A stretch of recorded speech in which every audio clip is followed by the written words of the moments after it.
Hello everybody, welcome to ChinesePod. 欢迎来到中文播客，我是 Joy. And I'm Joe. So today I opened with Chinese because the word we'll talk about is 课 from 中文播客, and 播客 means Podcast or pod. And this is a phonetic translation from English, but ke, of course, has a meaning on its own that we will check out now. So the first word we're going to talk about is 客气. This one is very important and everyone should know it because we use it in a Chinese version of the phrase you are welcome, which would be 不客气. Exactly. And 不, that's the word for no. 客气, polite. So 不客气, when we put all of them together, is there's no need to be too polite. You're welcome. Or another way you can say it is 别客气. Oh yeah, beer is like, yeah, no need or stop doing that actually. Yes, stop being so polite. So, ke, it's somehow related to politeness. Ah, yeah, it is. So 客 has the meaning of politeness or like a guest, actually, depending on whether it's a noun or it's placed in a verb. So the second one I'm going to talk about is actually a verb. And this one is 请客. Like to invite somebody politely. Oh, actually, that's really close because 请 is please. So if 客 is guest, to please your guest, what do you think they're doing? If I'm going to 请客 during a meal, Like, be my guest. Like, I invite you, like, my treat. Ah, exactly. So I'm going to say 今天我请客. So today, I'm paying. Yeah, I'm the host, I'm the boss, I'm going to treat my guests. So that's 请客. And finally, we also have another one with 客. This time, this starts in the beginning. And 客厅. Ting is like a place where you can hold like an event or just like a hall or something. Exactly. And ke here would be the guest. So Exactly. the place you have your guests. My guest hall is my living room. So 客厅. So I can say 来我家的客厅坐吧. Oh, thank you for the invitation. So ke means guest, but what if I want to really use the word guest in a sentence? How would you say that? Okay, so if I have a guest, for example, coming to my home, I call this person 客人, a guest person. So I can say 今晚我家有客人. So tonight, probably for dinner, you have a guest or something. Exactly. I think I have heard this like 客人 in like an environment where it's your private, like your house, you're having like guests coming over, and in like business as well. Can this be used on both sides? Yeah, so if I have a restaurant, I might say 今天客人特别多，我好忙哦. Okay. So yeah, this would be a restaurant because so many customers coming over, you're pretty busy. Quite busy today. What if I want to be more specific, whether, like, because now we said it's like context-wise, depending whether it's private or maybe official, but what if I want to be very specific about it being like a client or customer? Ah, okay. So if it's an actual client, which again could be an individual or a company, we can say 客户.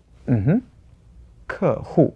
What does hu here mean? Who is like a resident. So it's like an official person who is a client or a company who is a client. So I can say 星期三我要去见客户. So you have a meeting with a client on Wednesday. Exactly. And to be clear that this isn't somebody visiting my store, it's my client. And I have another one that's customer. Slight difference. This one is 顾客. So gu is like to take care of or to pay your attention to somebody. I tend to, exactly. And yeah, ke, again, the guest. So this is like I think it's like a customer that's coming to a store, like inside a store or something. Yeah, something like that. You can say the relationship. Again, these relationships really depend on context. 所以如果我说顾客永远是对的，就你同意吗？ Whether the customer is always right or not. I think it depends on the environment and the service probably, because in attitude, in your spirit, you should, of course, always be nice to your customer. But for example, as a teacher, I would have to tell my students that they are wrong because otherwise they don't learn anything. Exactly. I think there are a lot of other words that have this ending, kè, and indicate like a kind of client, right? Yeah, exactly. So there's different types of kè, or different people that are our guests or our clients or customers. So for example, if we go to a hotel setting, it could be fángkè.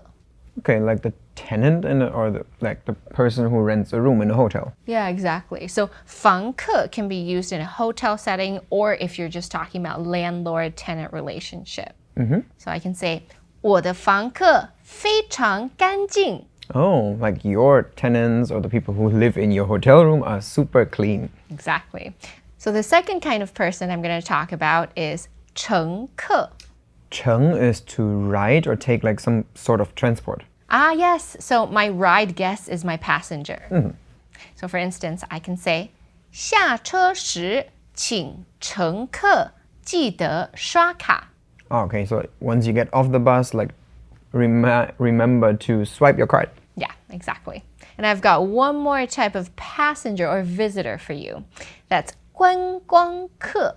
So the first part is like sightseeing or tour, and then of course guest again. My sightseeing guest is my tourist, so they're welcome to my country.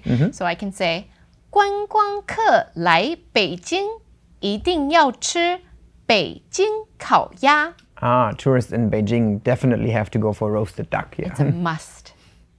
All right, so I'm going to give you another colloquial use of the word 可. Now, this isn't always a type of person. For example, when we start the episode, 播客, podcast. That's the phonetic translation. So the next one I'm going to give you is 背包客. So 背包 is the backpack, and then here 客, still a kind of tourist probably, and then it comes the backpacker. Backpacker. So the 客 is ER. Well, I'm sure they wouldn't call themselves tourists though. Oh yeah, normally they don't really like that. So you're like, I'm not a tourist, I'm a backpacker. 我不是观光客，我是背包客. Where do we have a lot of backpackers? 欧洲有非常多的背包客. That's true. Yeah. Next one I'm going to give you is 黑客. Can you guess what that is from the phonetic translation? Phonetically, it sounds a lot like hacker. It is hacker. 黑客, and 黑 is black. So I guess, they operate on the dark web. So maybe hacker. 黑客. 用网络时一定要小心黑客. Definitely, you have to take care of the hackers online. So don't go without any security online. Yeah, and don't download any random viruses or emails. Today we have learned a couple of phrases that are all related to the character 可. So 可 can refer to a type of guest or a person, and it means somehow polite. So we've learned the phrase you're welcome. 不客气. So here inside we have the word polite. 客气. And then we talked about various kind of guests. So we have a word which is customer. 客人. Or a passenger. 乘客. And we talked about more words that are phonetically coming from English. And here we had, for example, the hacker. 黑客. Oh, I have one more. This one I really like. You have to guess what it is. Okay. 三剑客. So 三 is 3. 剑 is, like a sword. 3 sword tourists? They do everything together. Oh, wait, how was it? All for one and one for all? One for all and all for one. 三剑客, the three musketeers. All right, so if you know any other words with the word 客, or you want to create some sentences, feel free to leave them down in the comments below. Thank you for joining us. I'm Joy. And I'm Joe. See you next time. Bye-bye. Bye-bye. Introducing ChinesePod Recap, the app with fast summary lessons. How much time do you have? Join us in the beta program.